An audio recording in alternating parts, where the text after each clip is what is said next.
Testing.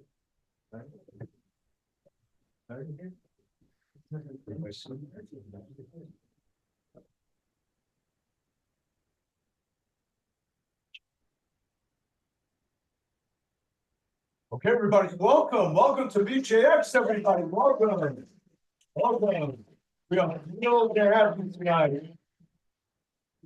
It's a real joy to see you all and to have our very prestigious, preeminent guest speaker all the way from Australia.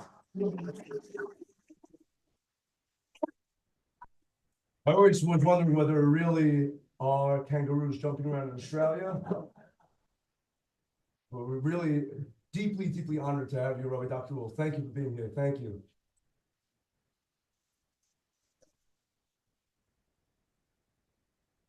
This week's Torah portion opens with Abraham, our forefather, our great patriarch, convalescing, recuperating from a potentially debilitating surgery. He had circumcision at 99. Don't try that at home, ladies and gentlemen, especially ladies. Don't try that. But 99 years old, and he's sitting there, and he's trying to rehabilitate. And it says he's sitting there, Pesach Ha'oel, at the entrance of the tent, Kechom Hayom. This is the exact Hebrew. I'm not ad-libbing. And it says he was sitting there like the heat of the day. Now, grammatically, this is incorrect. I should say he was sitting there, Bichom Hayom. God unsheathed the solar power because solar energy has an ability to ameliorate and to be salubrious, to be healing. So God let the sun shine so that the wound should get healed. So it says it should say he was sitting there in the heat, Bichom Hayom. And instead it says he was sitting there, Kichom Hayom, like the heat of the day. Why?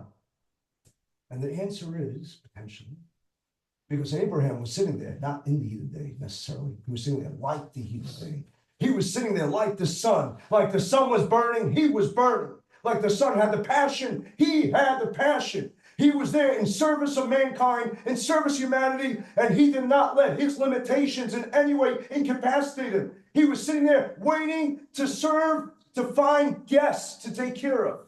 And therefore, he was sitting there like the heat of the day. As the sun was burning, he was burning. And ladies and gentlemen, this is our legacy from our forefather, from our patriarch Abraham.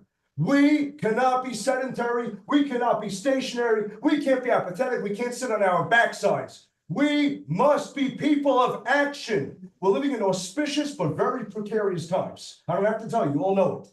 And this is not a time to rest on your laurels. This is not a time to be lazy. This is a time to be like Avraham Avinu, our patriarch Abraham, like the heat of the day, to have the exuberance, to have the passion, to think about how I could serve others, how I could be there for my fellow man. What mitzvah can I do today? What chesed, what kindness can I deliver today to someone else? Let's do it. So I want to tell you that my dear precious Lee here, Lee Neidish, brother of our very dear and precious Dini, Neidish Asherov, Baruch's precious wife, he said, let's make something special for Sunday night. He's a man of action. And together with his help, and of course, our amazing Rabbi, Rav Moshe, our incredible director, they put together a beautiful evening tonight. And I'm very deeply grateful for that. Be inspired tonight to learn about techniques of being calmer, more relaxed. Actually, one second, that contradicts what I said. Okay, we got to learn to be less anxious, but more spontaneous, right? Okay, so without further ado, I'm going to ask Lee to come and introduce Rabbi Dr. Wolf, who he has a very special relationship with, his mentor. And please, Lee, come on up. We're very proud. Man of action.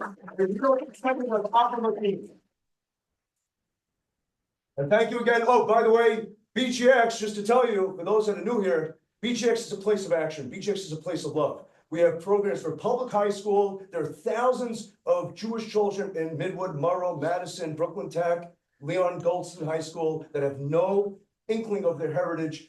college programs. We have for Baruch, for NYU, for Columbia, for Brooklyn College, for Kingsborough, for young professionals in their 20s and 30s, for Jews of all ages, to bring them back to their creator, bring them back to their heritage, give them the sense of community, of family, of warmth and love. So it's a real privilege that we're in the service of Hashem here, the service of God, to connect our brothers and sisters with each other. And God bless BJX, God bless America.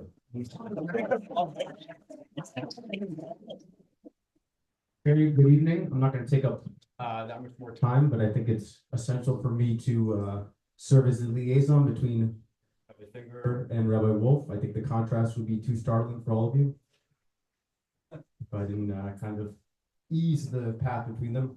I just wanted to mention a couple things, housekeeping items. Number one is on the topic of personal development. Surely everyone here has thought about personal development often, I think. And I just want to make a note. If you've ever considered the fact that personal development could be considered somewhat self-indulgent and somewhat egotistical, I would agree. Under a certain context. And that context is if it's an end and not a means. Personal development is perfectly, and in fact it's obligatory through the Torah that we increase our panemius, our internal development, to such an extent that we're able to serve God with the highest quality emotions that we have the ability to create inside of ourselves.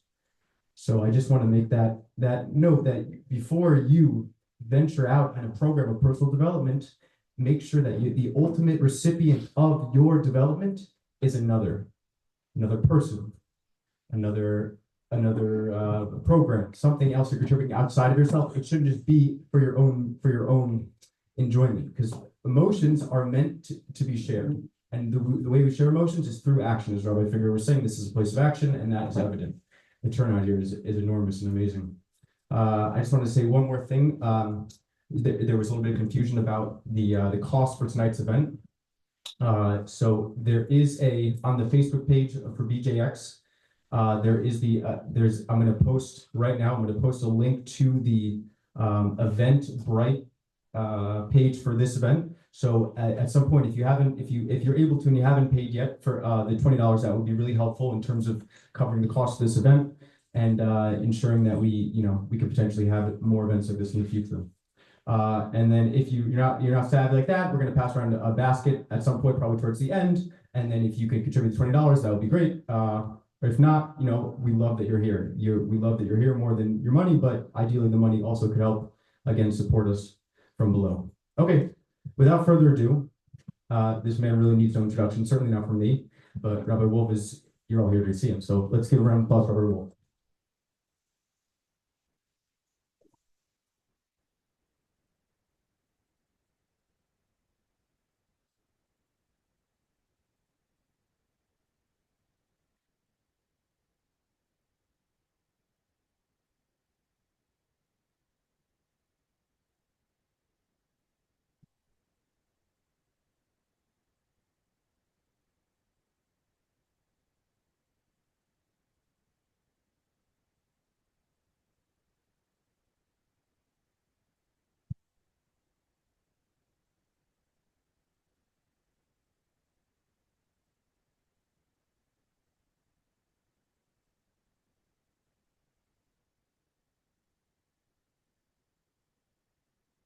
Thank you very, very much for that warm introduction.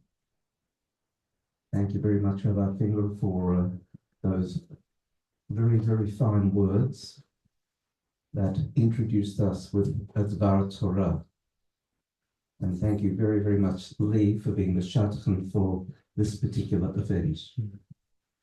I haven't been here before, and I look forward to the opportunity of learning from you. One of the wonderful gifts that the Lubavitcher Rebbe gave me was to put me on the road. Like on this particular lecture tour, I'm doing 12 cities in 14 days. And in each of those occasions, I have the wonderful opportunity of having teachers such as yourself to share with me. But I won't learn from you unless you put up your hands and speak to me.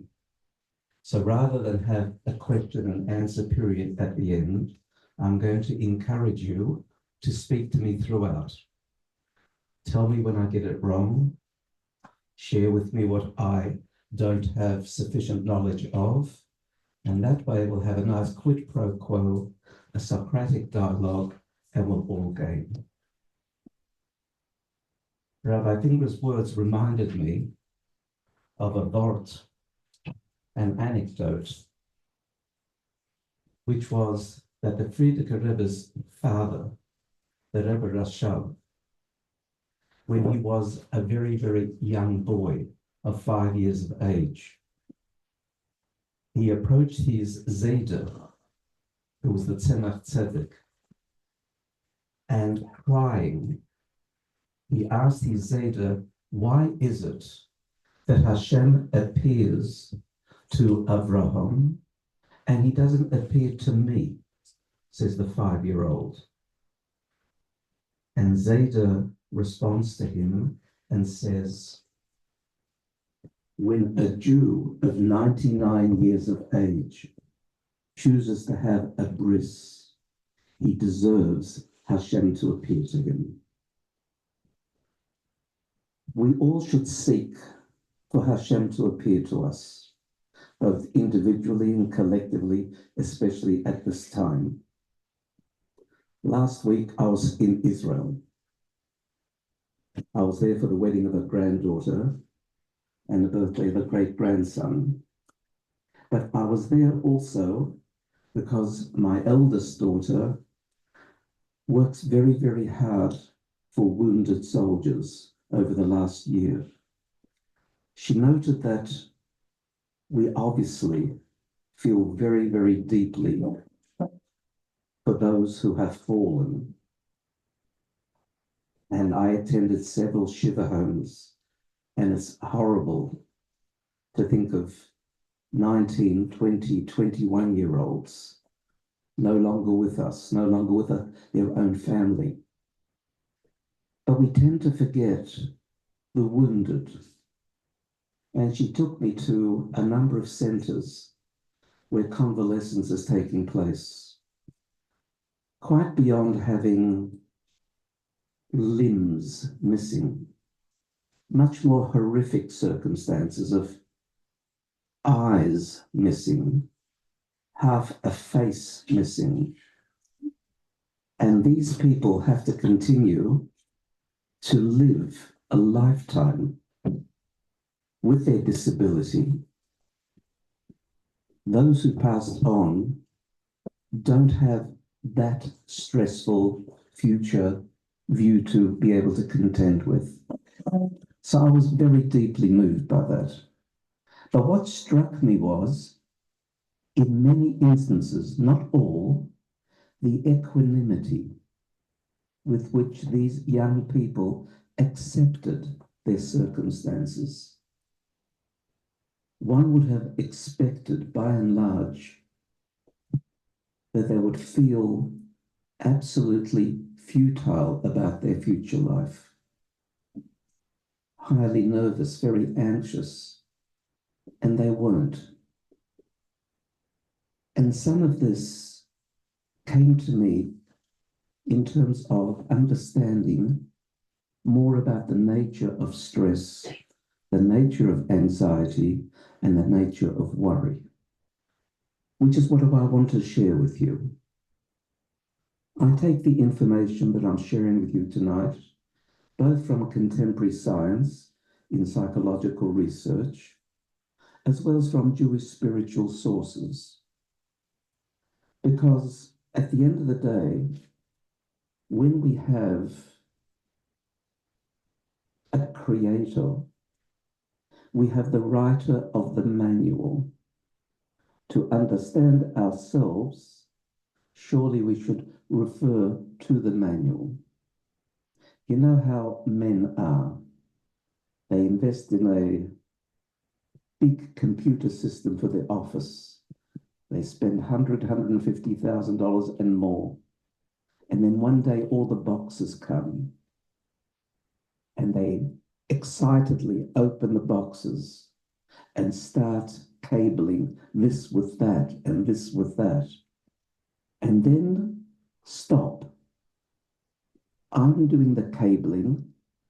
What if I make a mistake? Those hundreds of thousands of dollars are going to go down the drain. So what does the man do next? He turns to the one box that he didn't want to turn to because on it was written manuals. And he goes, opens the manual and follows Aleph, Beis, Gimel, Dalet to protect his investment. We have a manual that explains the nature of the human psyche, that explains the nature of the interplay between mind and emotion, that gives us a sense of what is the model that we can actually utilize for what Lee said, personal growth and development. So with those words of introduction, let me ask you a question. Could someone here please tell me what's the difference between stress and worry? Anybody? Now, I know many of you don't experience that, but perhaps, yes. Stress is in the present and worry is in the future. That's a very good observation. Any other possibilities? Yes. Say that maybe worrying something to do at a specific point in time, and stressful side. Like maybe Worry is something you do at a point in time, and stress is what continuously. Okay, good. Another good attempt. In the back there, yes.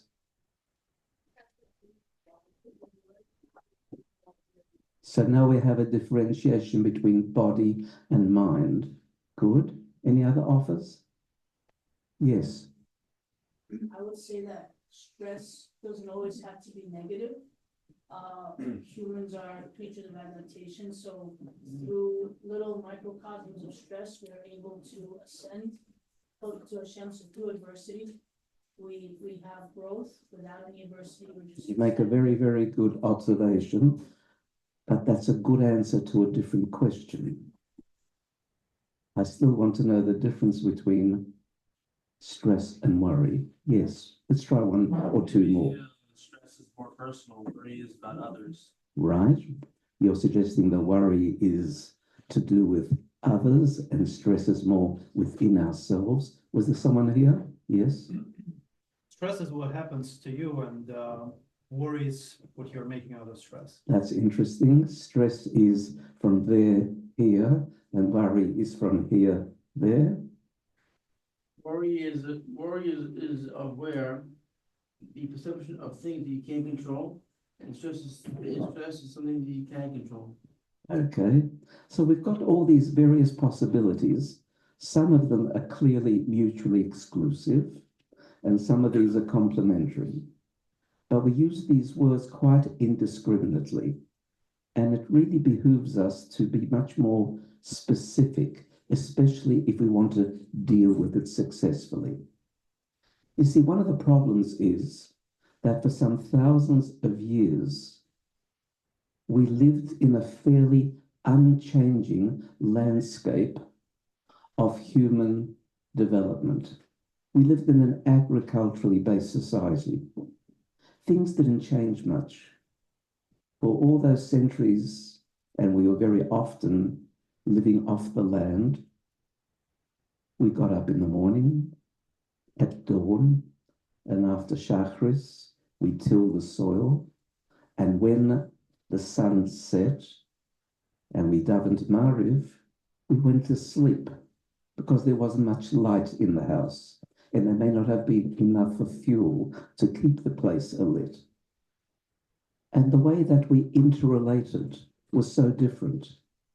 We didn't have nuclear families.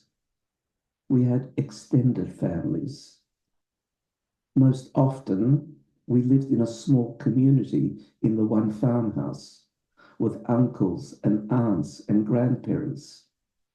And we learned the art of communication and relationship building almost naturally.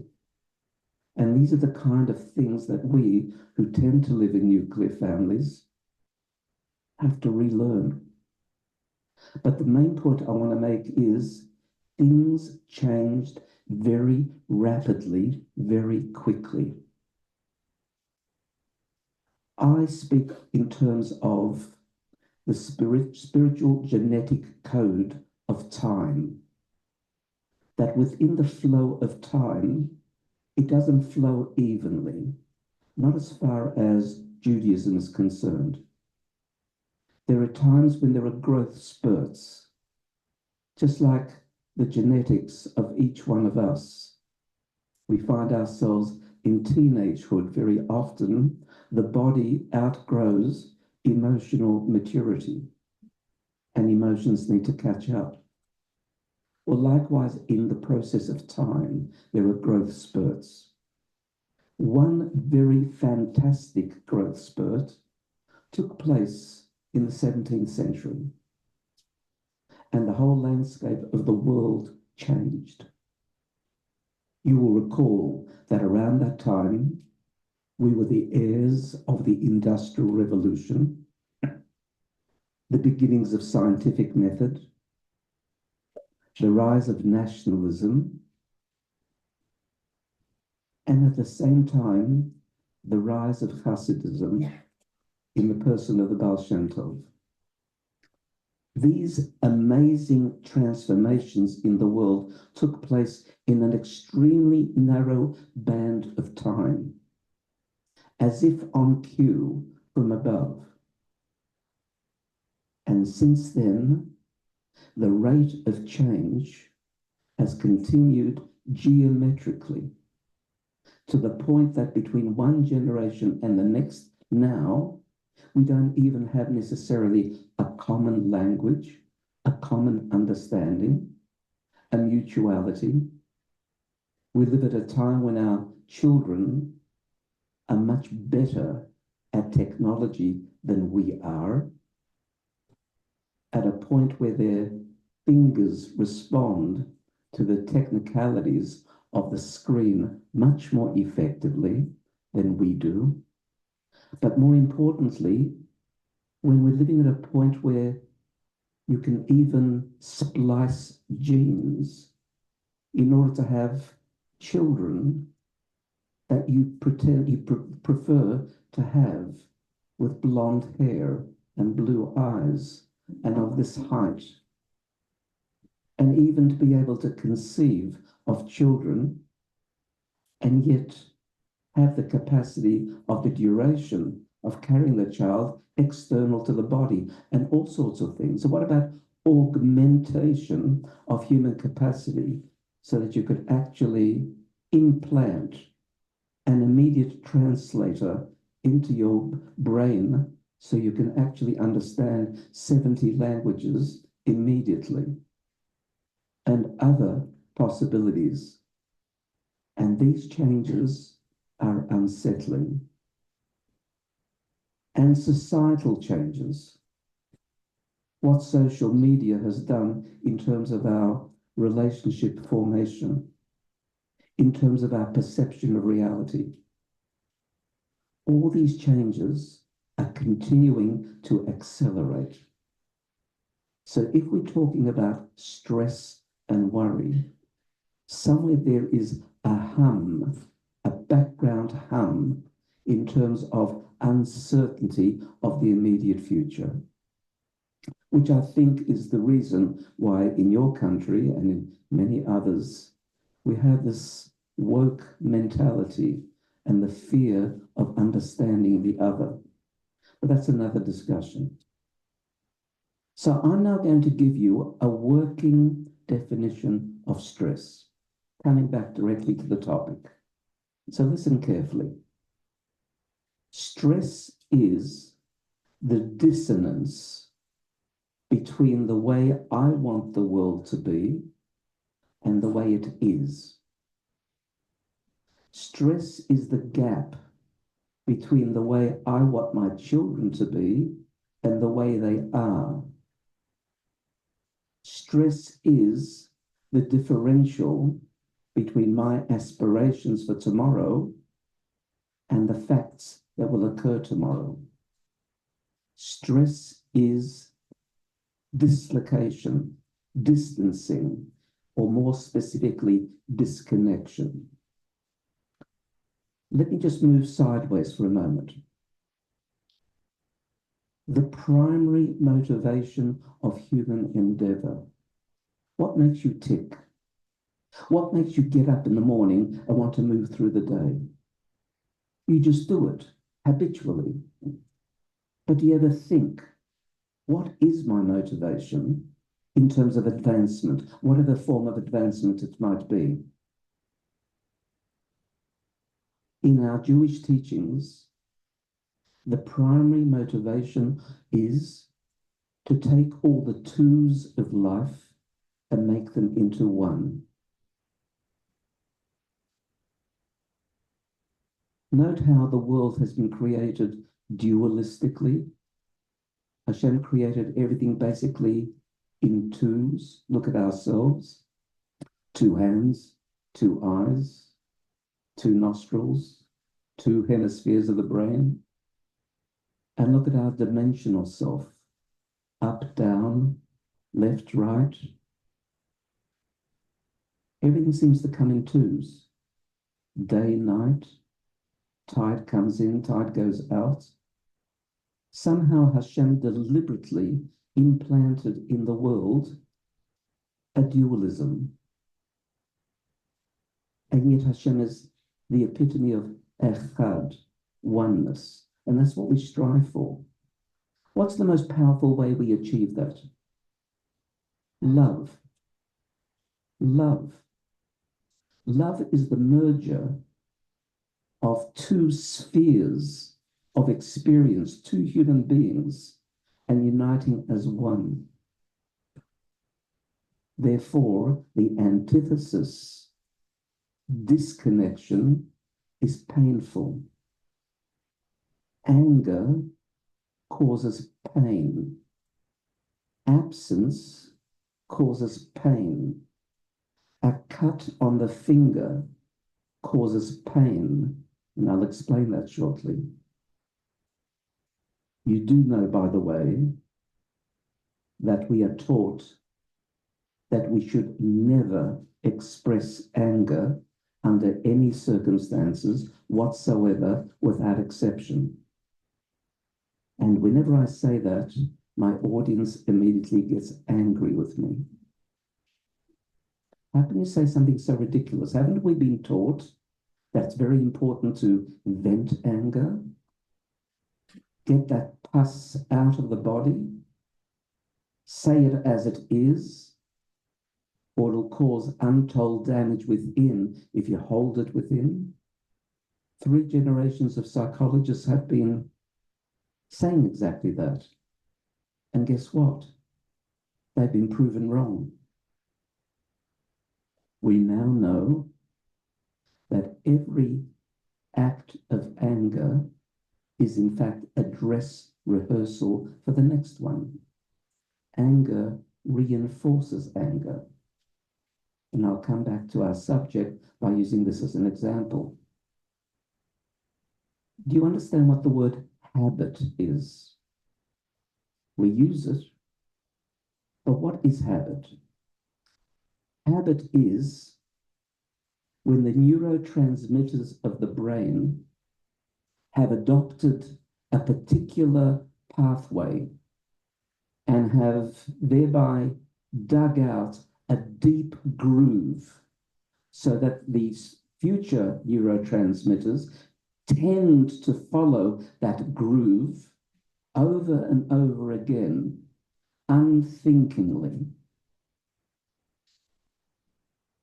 Anger can become a habit. Stress can become a habit. Worry can definitely become a habit. You had a question? Yeah, I just wanted to ask you about anger. When people are angry at someone, usually it's like, it looks like they're trying to communicate you should be afraid of them. And if you're such a calm person, that there are toxic people in the world who take advantage of that calmness, is it then okay to show anger because they are abusing your calmness and kindness? But being aware that, like, I don't want to be a person that scares someone. Yes, I agree. You should never get angry, but there are, like, I feel like there has to be. Okay, so the answer is no. If someone is yelling and screaming at me, how do most people respond when they're being yelled and screamed at? They usually respond like monkeys. They copy them. Oh, that's my cue line. You're yelling and screaming? Right, let me raise my vocal and stretch my vocal cords and beat them at their own game. And of course, nothing is solved by that. You think you feel better for a moment, but then a relationship is strained or broken, and therefore you have pain. No, there isn't any rationale for it. If someone is yelling and screaming at you, why not adopt an other-centered approach rather than a self-centered approach? We call that in Hasidus bitul hayesh, ego abnegation, which means if someone is yelling and screaming, instead of talking and thinking as a victim, how dare you speak to me like that? Switch. They're yelling and screaming. Is this better? Switch. Hello, hello, hello. This one's not as loud, is it? It isn't. It isn't. That's a very definitive statement. Okay. If someone is yelling and screaming at me, and I become other-centered rather than self-oriented, my thinking changes. My thinking now is, they're yelling and screaming. That means they're in pain. What can I do to assist them? And the truth is, I may not know, but I have empathy. I practice like Avraham Avinu. I practice chesed rather than the opposite. There's no gain in anger under any circumstances. I'll tell you something else. We know full well that on the surface of a cell, there are things called receptors. And the receptors act like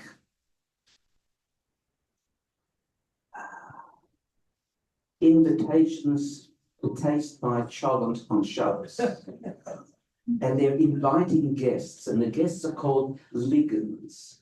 And the ligands flow freely in the bloodstream. So we ask the ligands to come and join us at the Shabbos table.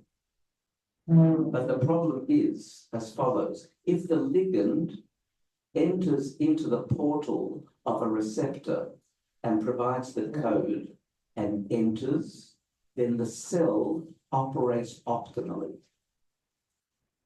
Anger prevents the code from being uttered, which means that the cell likely misapplies, or otherwise we call gradually illness.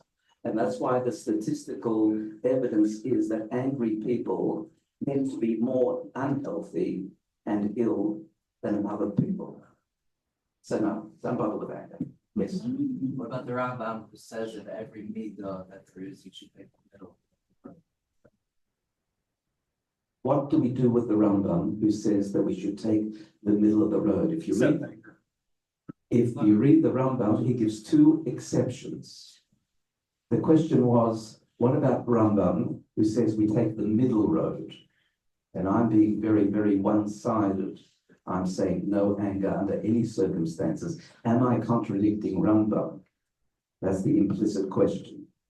No, because he makes two exceptions. One of them is anger, and the other one is miserliness. In those two instances, Rambam says you must go to the opposite extreme in order to practice and come to the center. Yes. what you were saying before, that psychologists thought that it's better to express it. Right, but it's not good to hold it in either. So the question is, what, if you hold it in, that's also not good. Rabbi, did you want to say? Can I just please suggest that we hold the questions, because we really want to hear your presentation. It's true. It's okay. It's true, but the points are coming out nevertheless, believe it or not. Because I'm going to use all this in terms of when I discuss, this is the material we're going to discuss in stress. And then I'm going to take you through an exercise meditatively to actually train you in that particular arena. Okay, so I'll just respond to this one and continue. Say it again. Okay. For what psychologists said that It's no good to hold it in. People come to me and say, Laibl, I've got all this stuff inside of me. I've got to release it. And I say, oh, you've got a lot of stuff there, do you? Please tell me the color of that stuff, the size of that stuff. Where is it exactly located, did you say? There is no stuff. But if you believe there's stuff, you create the demon of stuff. It's the power of suggestion. So the kind of images that we use, especially in psychology, makes a huge difference. There's no stuff within, there's nothing you've got to get out. Now, that helps us all understand how we deal, in fact, with the issue of stress. Where does stress occur? Let me ask you, mind and emotion, do they not play a role in stress? You do? Yes. Could someone tell me the difference between mind and brain? The brain is physical and the mind is the working of the physicality of it. And what works it? Electricity. In other words, I should be able to measure the current. You're not far off.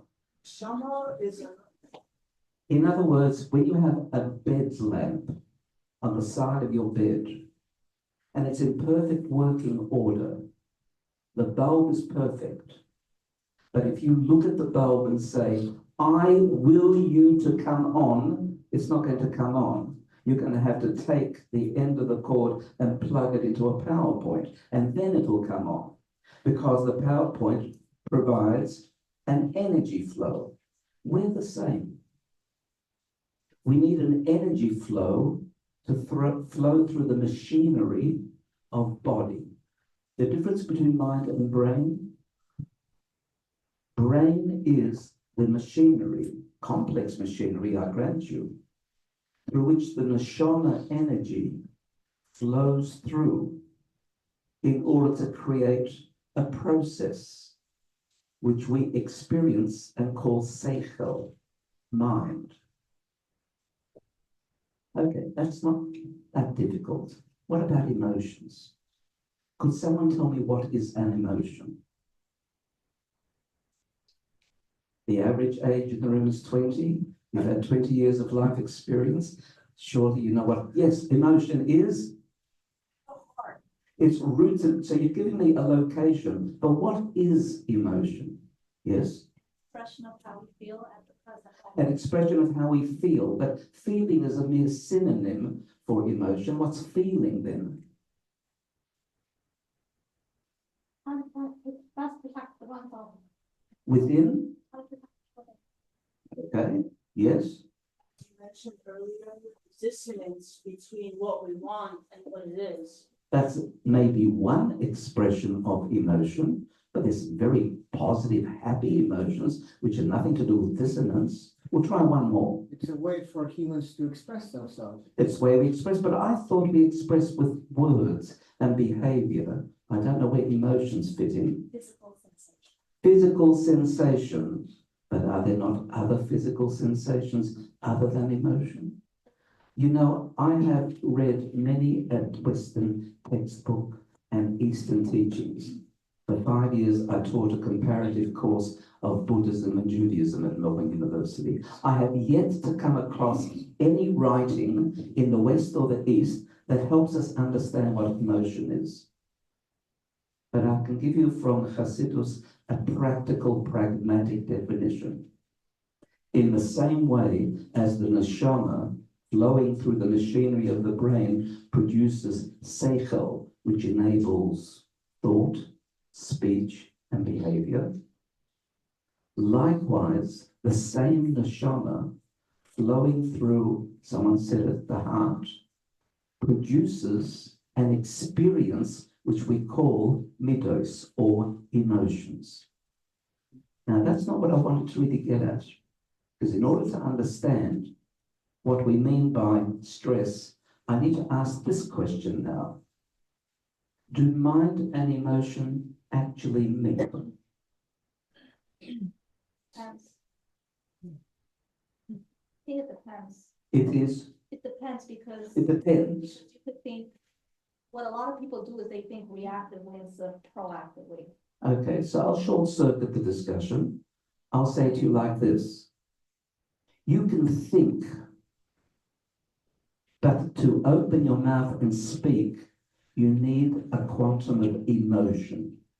If you don't feel like speaking, you won't speak. If you don't feel like moving, you won't move. Emotion must meet mind for us to be practical, orientated people in life. One last question. What comes first, mind or emotion? Hands up those who think it's mind. Hands up those who think it's emotion. Well, half of you are right and half of you are wrong. The answer is mind. Because how can you have an emotion without an interpretation first? How do you know what to feel unless the compass of the mind provides a direction? Happy, unhappy, sad or not sad, motivated or unmotivated. You need to have some interpretation. Admittedly, many people have very little input of mind, and we tend to call these people highly emotional. But it's not as if they don't have mind, they do. To be able to overcome stress and worry, you need to master mind and emotion. How do you master mind and emotion? Well, Hashem provided us with a wonderful set of circumstances. You cannot think of two things at exactly the same time. Can anyone think of two things at the same time? You can't. And therefore, if you tend towards the habit of worry or the habit of stress, the way to overcome that is to make an attempt to displace the negative thinking that produced the negative emotions. How do you do that? How do you practice that? Yeah, positive thinking, but how do you get to that? It's easily said. A lot of the books, especially the contemporary spiritual growth books, say exactly that. Be positive and be positive and be positive. But how do you train positivity? By being more positive. Now, being more positive. Please. And how do you do that? Habit. How do you unhabituate a negative thought to get to a habituation of a positive thought? What's the methodology? What are the steps? What's the training program? 1, 2, 3, 4.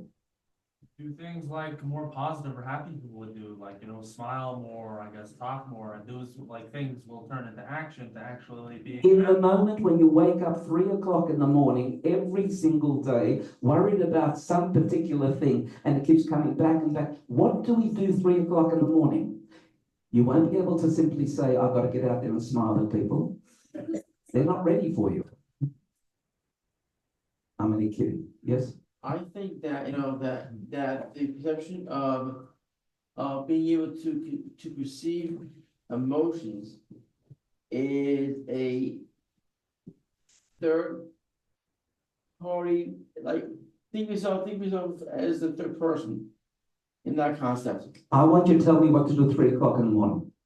Go back to sleep. I can't, I'm worried. Next, he was next. Someone over in this area. Reframe your mind. How? That person said, like, you know, you say joyful thoughts, joyful feelings, and you keep saying it to yourself, but out of life. That's good, when we talk about anger. She said just think joyful thoughts and joyful feelings, etc. One more. 2. I would like to quote Joe Dispenza. And he says, your personality dictates your personal reality. That's wonderful, but doesn't help me 3 o'clock in the morning.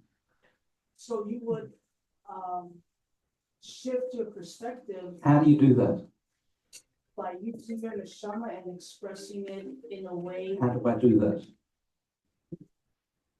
Yes. Rationalize. Not wrong.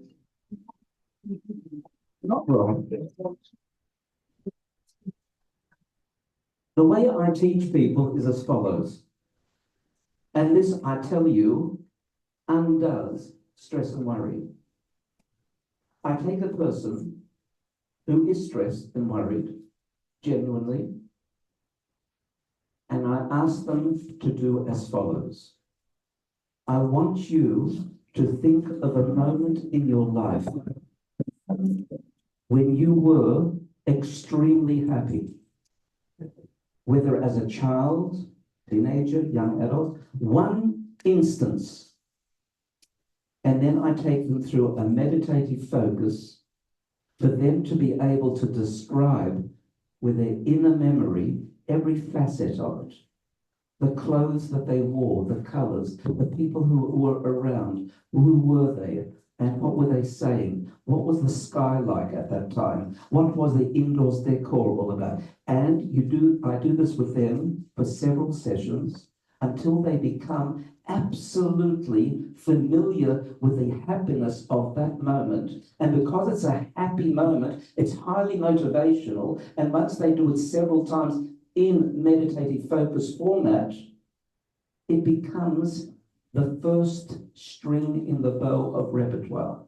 Then I ask them progressively over time for 2 more. So they end up with 3 specific positive thoughts that they like to turn to. And they're good at it because they've been practicing it in between our sessions.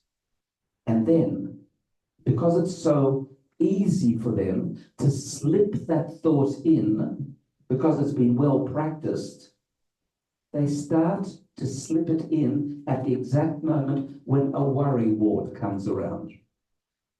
And the first time they have to fight it a bit. And the second time it's easier. And by the 10th time, they can slip into it quite easily. And then as they continuously do that, the groove of the mind for which they were habitualized negatively starts to be ungrooved. Grass starts to grow over it. It's no longer active. And they have put down a new groove. Is that a fact? Yeah, absolutely. It changes the brain. Absolutely. The brain is plastic. You're able to rearrange what goes into the brain constantly as an act of will or an act of practice. 100%. Many contemporary research is on that. And that way, what you said earlier, you're slightly shifting your personality style. You remember last week's parasha, Lech Lecha? Abraham was told to change 3 features of his inner personality. Lech Lecha ma'aretzecha, mimoladcha mibeis avicha. What do you mean ma'aretzecha? From your land. From your cultural environment, separate from it. Become objective about what media is doing around you, to you, and step away from it. Mimoladcha, your birthplace, from your genetic predilections. Each one of us has certain genetic predilections. Not all of them are positive. You can change them, Hashem is saying to Abraham. Mibeis avicha, the house of your father, formative childhood experiences. You can overcome them. We have free choice. And that's what we're talking about here. You can overcome stress and worry. It won't be an instant transition, but it'll be a gradual process. And you become a new you in that regard. Now, I'm just saying the words. Of course, it requires practice, practice, practice. You know, Beethoven and Mozart and Haydn didn't become that overnight, although Mozart probably did. But it takes practice. When you practice the piano, now let me give you this example. Let's take swimming. I'm going to give you, those of you who can't swim, I'm going to give you a course in swimming. I'm going to give you a PowerPoint presentation, and you're going to come to me for 3 sessions, and you're going to practice in your chair how to move your arms and how to move your legs. And at the end of 3 sessions, I give you a certificate because you have done it well. And then I tell you to jump in the water and you nearly drown. In other words, unless you actually existentially enter into the experience, you won't have the benefit of it. And that's why we said, Na'aseh v'nishma at Har Sinai. You have to do it in order to really get it. So this is a way of undoing it. Or this is the way to change your mind by changing your brain. And you are literally changing your brain. In Chassidus and Sefer Tanya, this is called Moyach Shalit al Halev. The mind determines the outcomes of the emotions. There's a that's a very famous dictum that you have the capacity to remold your feelings. So I've just told you a methodology of changing your mind. But I did say earlier, all emotions derive from your thinking. So automatically, when you change your thoughts, you automatically change your feelings. And they just follow suit. And that's why you and I probably have met people who perhaps went off to yeshiva for several years, or others who went off to the Himalayas for several years, or and came back as changed people. I used to lecture a lot in ashrams. Why did I choose to lecture in ashrams? Ashrams? They're Hindu communities where they teach Eastern approaches, philosophies, etc. Why did I go there? Because over half of the people are Jewish. We are a very spiritual people. And when we can't find it in our own Davas Amos, if we can't find it in our own backyard, we'll keep searching elsewhere, especially those of us who tend to be more sensitive to ruchnius, to spirituality. And today, let me tell you, to be raised in a Jewish home and to be told simply the do's and don'ts of Shulchan Aruch generally doesn't cut it. You need to have depth. You need to have meaning. When I explain, for example, to a woman or a girl, you know, when you light Shabbos candles, you know what you're doing? The yellow external flame represents Gevura, inner strength. The blue heart of the flame is Chesed, compassion, sharing. It's the femininity of the Shekhinah flowing through the woman, being able to balance Chesed and Gevura in that household for a whole week. That's a woman's privilege and capacity, not a man's. And when a man puts on tefillin and puts it on the arm, the muscle, which represents behavior, opposite the heart, which is emotion, and on the head, which is mind, it's everything we've been talking about.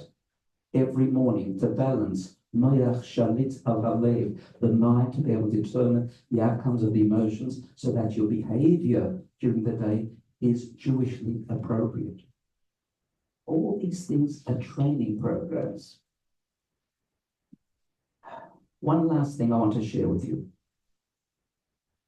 Everything, however, has to be based on an axiom, on a foundation, on a basis.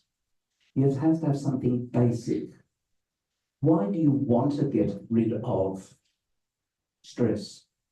Because it's uncomfortable? Okay. Some people say, I thrive on stress. Someone intimated that earlier. You have to have an axiom. You need to have a basis. I'm going to tell you the Jewish basis of everything.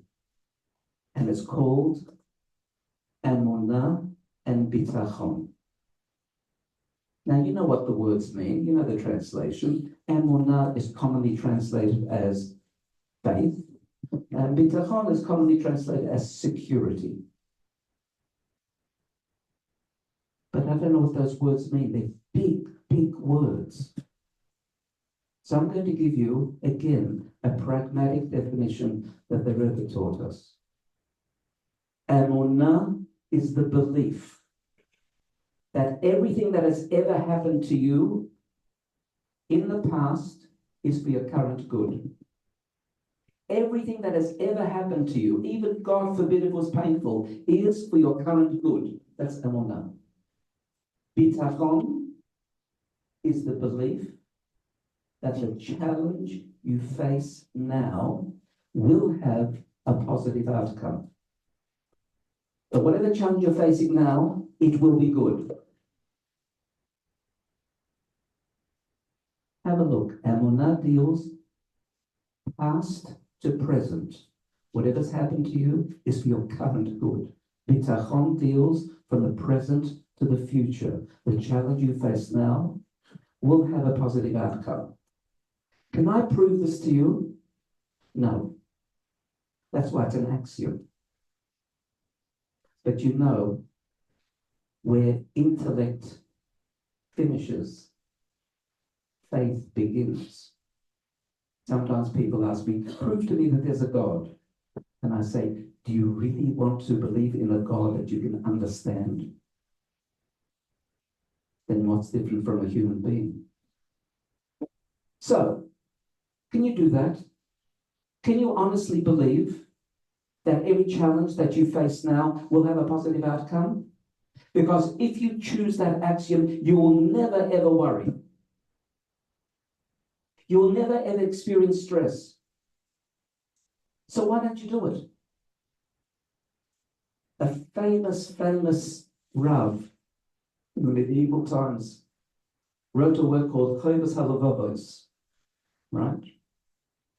He divided the book into chapters called gates, portals. One of those is called Shar HaBitachon.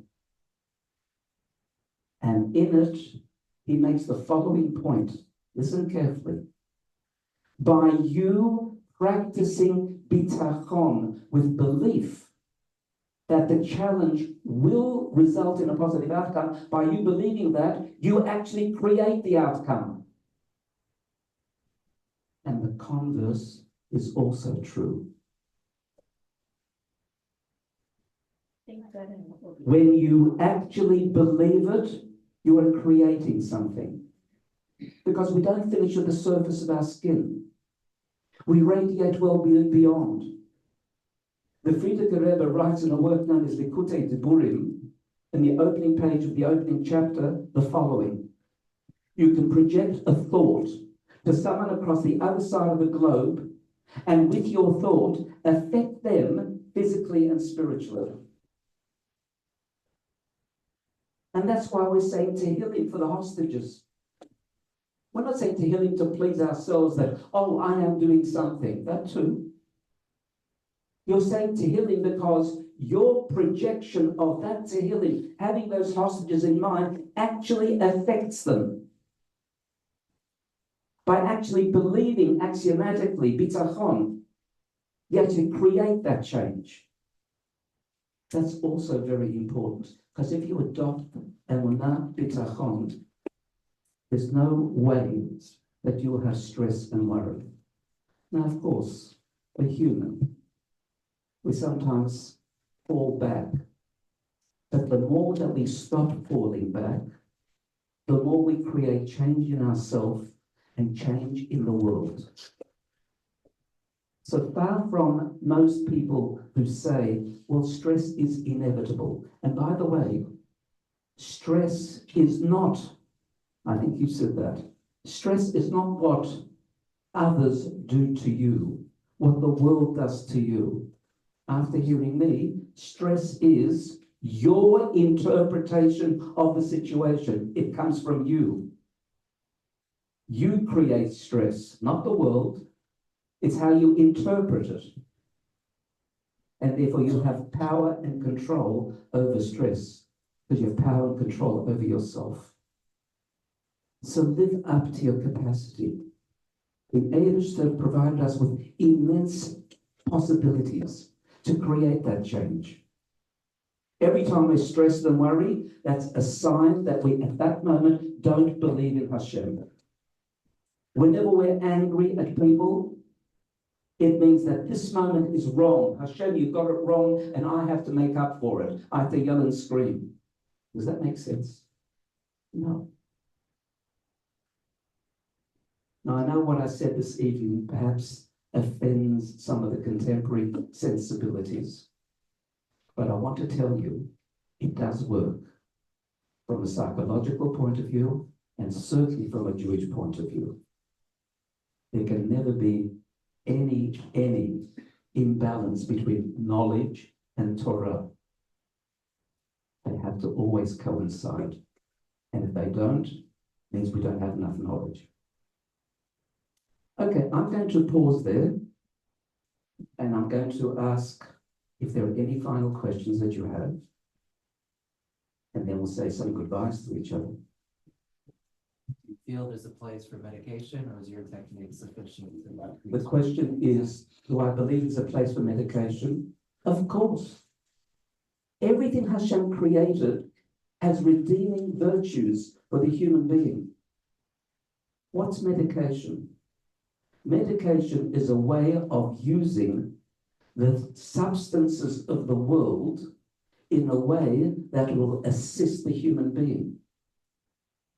It says in the Torah, it says very clearly that when a doctor prescribes medication, it's not the medication that causes the creation of health.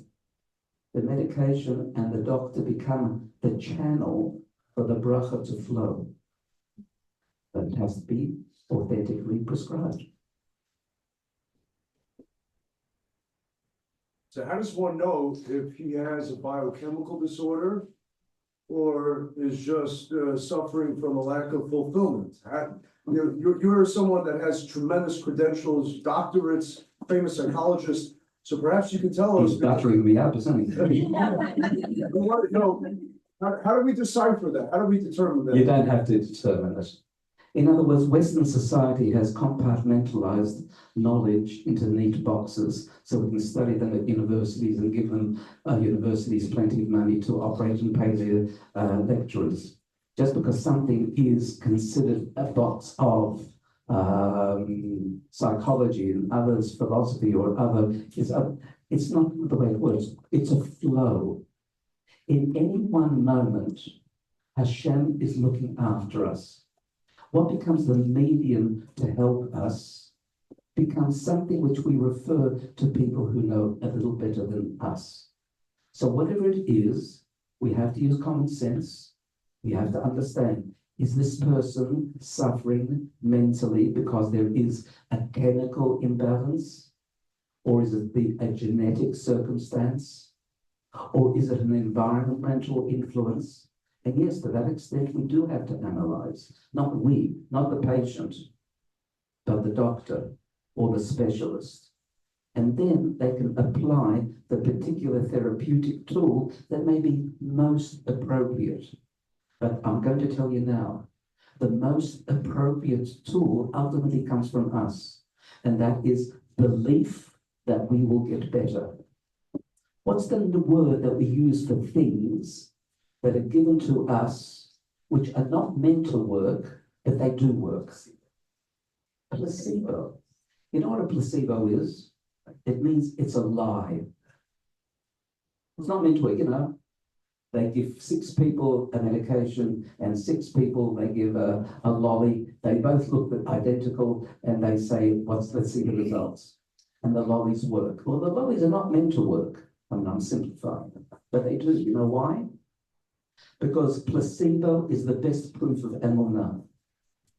Placebo is the best proof that if you believe something, you actually affect the body. That if you have positivity in terms of the way that you perceive outcome, the body responds better that way. I think placebos are wonderful. Okay, we'll take one last question and then we'll call it quits. The lady in red. That's you, or pink, sorry. No, I was just gonna say, like, do you like provide like your email or contact information? I'm very happy to provide my email and contact information. If you want to take it, I'll tell it to you right now. Yeah, It's spiritgrow@labelwolf.com. Wolf.com. Laibl. LAIBL WOLF. Do I what? Do I fly from America? Clients. I don't have clients, I just help people. Depends how much you can afford. I don't charge. There's Ahavas Yisrael. I've got the good fortune of meeting you. That means you're my friend. Do I charge my friends? Don't be silly. What is it again? What's the address? Oh, now everyone wants the address. Spirit Grow. At Laibl Wolf. LAIBLWOLF. Define the difference between stress and worry. Open up with that question. Yes, you're right. I didn't answer it. I'll just make that easy. Worry is the process, stress is the result.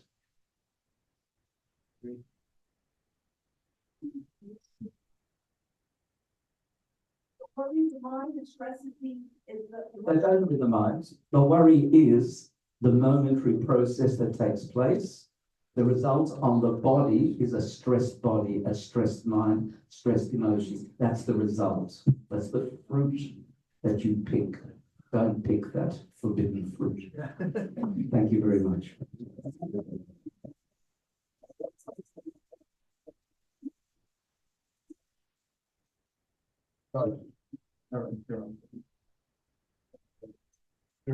At least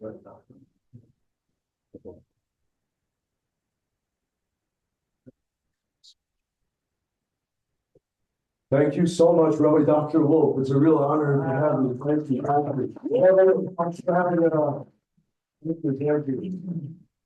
So I think that a little, just to, God forbid, it's not for me to encapsulate and not for me to in any way to try to distill a message. But we heard from one of the most preeminent authorities in this field that faith is a panacea. And that faith could really help a person get through the most horrible moments and the most difficult travails. So I'm very awestruck by that. That's how I try to live my life. And I think that it's then incumbent upon anybody who listened and is receptive of the message, think about ways how we could rekindle our faith, or perhaps strategize and contemplate ways to connect to faith. If faith could really get you through the worst of times, and faith could heal, and neuroplasticity means that your brain could actually reorient, and that you could create serotonin without SSRIs or endorphins without eating chocolate, right? This is incredible. This is groundbreaking. This is really monumental. So are there books that we could read, Rabbi Dr. Wolf, to further this? Are there lectures of yours online that we can learn from more? How do you just suggest, I know that we're finished, but how do you suggest, because hopefully everybody here came for a reason. We came to learn, we came to grow, we came to change, because we want to have more equanimity. We want to have more calmness. And because we know that if we have tension in our lives, if we have anger in our lives, strife in our lives, we're really debilitating ourselves. So we want to get to the next level. We want to climb in our faith. Aside from coming to a place like BJX, people have told me that coming to BJX is the most therapeutic thing they've done in their lives. They say that when they come to BJX, they feel like they're transported. Friday night, we do Kabbalah. I'm sure you're very familiar with Kabbalah, right? So we do Kabbalah, even Saturday morning, Shabbat morning also. You feel like you're in a different sphere. It really is transformative. Really? She is a Kabbalah? Really? No, Dr. Wolf's wife is a Kabbalah. Does she sing and no? Non-stop. Non-stop. Well, that's why you're so happy. Now we know. Now you get a wife that sings. Yeah. So if you could just give us please just a few concrete tips on how we can take this to the next level in our own lives. Is there something we can read, something we can listen to, a place we could go aside from here? What I'll do is I'll send you 3 or 4 source materials and directions where to go to, and you can distribute it to everybody. And I'll be more than happy to do that as soon as I get back to Australia, which is within 2 weeks. Wow, thank you. Okay, thank you. That's wonderful. Everybody knows that we're living in what's called messianic times. You have to be blind not to see the startling and astounding revelations and miracles that's going on. The Talmud tells us that there's going to come a time when we're going to drop all our pretenses and all our resources and realize that there's only one source to rely upon. Ein lanu lisha'ein, there's nothing to rely upon ella al avinu shebashamayim except for the one God, our Creator. And I hope and pray that we all see that time very soon, but not through tragedy and suffering, not because of it, COVID comes and wipes everything out. Do you remember COVID? How everything was wiped out. There was no drug for COVID. There was no vaccine for COVID. Even the vaccine that came out was very controversial. Right? God was sending us a message, I think. I'm not downplaying anybody's suffering. We all suffered. We all had losses during COVID. But, there's going to come a time when you're going to realize that's not technology that can solve the problem. It's not science that can solve the problem. There's only one source, and we all have to turn to that source with passion, with sincerity, with conviction, to really believe with all our hearts and to share that faith. It's not enough to believe on your own. You're all ambassadors. You are all conduits. You're all representatives. You're the light into the nations. You're supposed to be the torchbearers. You're supposed to be the ones who are Hashem's ambassadors to tell people faith. So October 7th changed our entire perspective. For most of us, I think. We don't want another October 7th to have to shake us up. Nobody wants that. Nobody. So why don't we shake ourselves up? Why don't we realize that we are God's chosen? You've chosen us from all the nations, not because we should think of ourselves as superior or better. That's not nice. But because we're chosen to make others chosen. We're chosen to uplift our surroundings. We're chosen to instill and infuse and implant within everyone around us a feeling of validation, a feeling of dignity, a feeling of feeling distinguished, and feeling that I can make a difference. So let's do that. Let's be people of faith. Everybody, thank you for coming to BJX. Thank you for listening.